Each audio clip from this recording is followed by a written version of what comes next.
Hey guys, I'm Tiffany. And I'm Anthony. And we run a 7-figure ambulance service.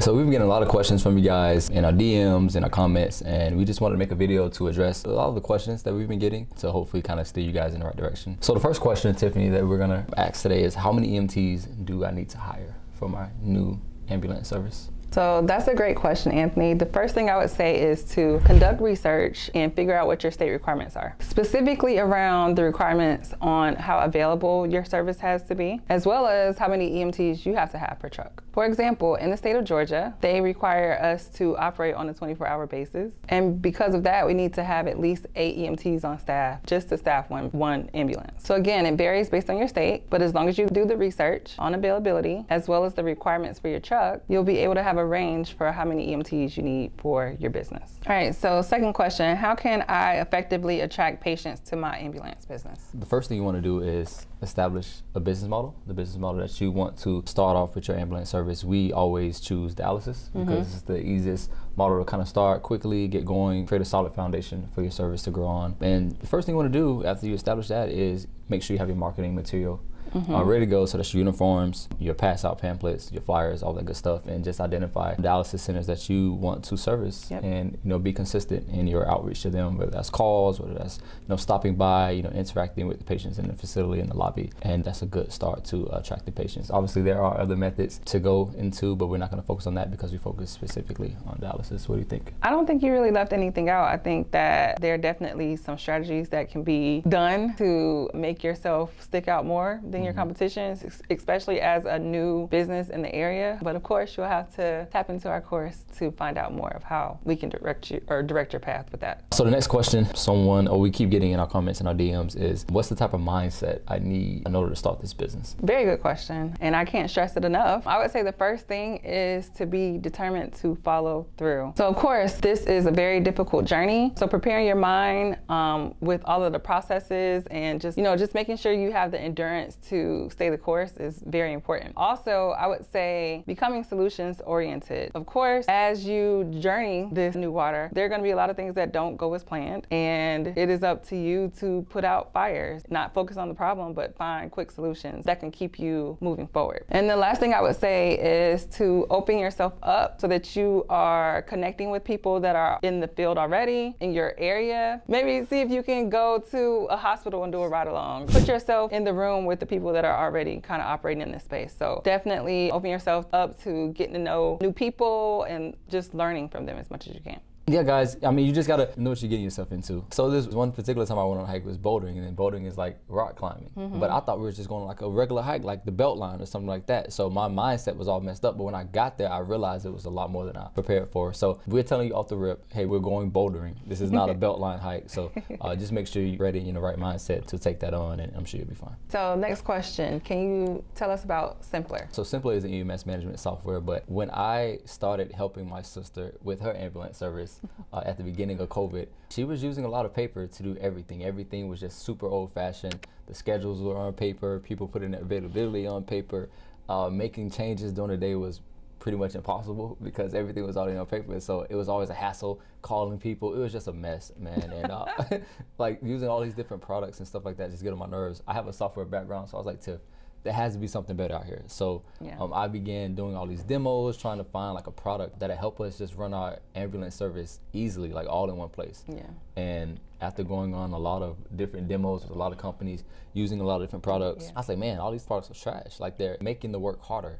So, with my software background, we just started building our own. And, me and Tiffany put our heads together. We met with a few other ambulance service owners, got their feedback, and we built a product. And now other people are using it, other companies are using it. But more importantly, like her and I, we have peace in our mind. Like, if something happens, we can just hop on our mobile phone and make the change. It communicates to our employees and stuff like that. So it just makes our life as ambulance business owners so much easier. I want to share a little bit too. So I don't know if you remember, so I used to have a person in the office, basically like a office manager or a dispatcher or whomever. And so they would put the schedule out the day before. We'll say that person had to leave early or they didn't come to work. I would have to come running myself to the office late at night to print paper, put it out, and it was just a hassle. Like, it was just inconvenient. I used to pick on her too, like, what are you doing? Like, yeah.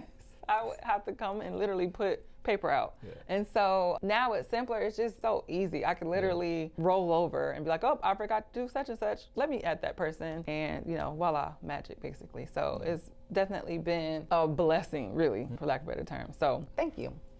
We get it. So the next question is really specific. It sounds like it's coming from someone who's actually already in the process, and that's how to obtain an MPI number. So just for people who don't know what an MPI number is, it's essentially like a social security number for healthcare providers to insurance companies such as Medicare.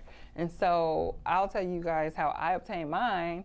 Essentially, I went to a billing service that specifically handles ambulance billing, and they set me up with the MPI. It was kind of like a two-step process, really quick and easy. And then once I got my Medicare numbers, you cannot apply for your Medicare application or your Medicare numbers until you have that MPI number. So I would suggest you guys do the same, get with the billing service that is well-versed on, you know, these next steps, and they should get you right. And the last question is a pretty popular one. How do you obtain funding for your business? I'll tell you guys my story, and I'm very thankful about it, but of course everybody's gonna have, you know, just different routes of how to obtain funding. So my story was my mother, essentially. We had planned to open an ambulance service. So maybe a year prior, I spoke to my parents about it, specifically my mom, who was about to retire. And she told me if I was serious about it, I needed to go to EMT school. And so I did that. I think while I was still in EMT school, she dropped 40 grand on me and I began to work. And so, you know, I needed more than 40 grand. So I kind of cleaned out my 401k as well. So I basically pulled from resources that were already accessible to me, and I built my business from there. And I'll back up and say, so of course with that, she didn't charge me any interest and I just paid her over time. So like very little pressure,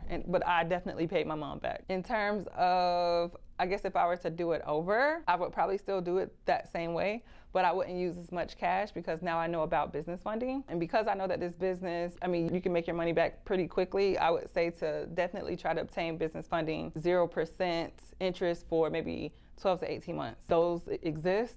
I use a company, I won't say their name right now, but I use a company that is well versed in this. This is all they do. You just have to have good personal credit. And so if you have good personal credit, no debt, but you have very low debt to income ratios, this is good. So I would inquire with your bank as well that you're already doing business with. A lot of banks, such as like maybe Federal or credit unions, are really good banks to kind of work with as well. So, and I wouldn't necessarily say to pull money out of your 401k because again, they're just, I don't think you should because you have to pay a penalty for doing that. So yeah, ultimately you can leverage your cash, or if you have someone that is gonna be willing to give you a large amount of cash, then you can leverage that. However, if I were to do it all over again, I would definitely leverage other people's money, like business funding, to fund the startup cost of an ambulance business. I'm Tiffany. And I'm Anthony. And we are Ambulance Academy. Now, if you want to learn how to start and grow a profitable ambulance business, then feel free to click the link below and learn more about our Ambulance Academy Accelerator. Inside this accelerator, we give you the step-by-step process, tools, and resources to grow a successful ambulance business. In addition, if you're already an ambulance business owner, we'd like to introduce you to Simpler. Simpler is an ambulance business management software that allows you to manage your patients, your personnel, and your trips from your mobile phone. Feel free to click the link below to learn more.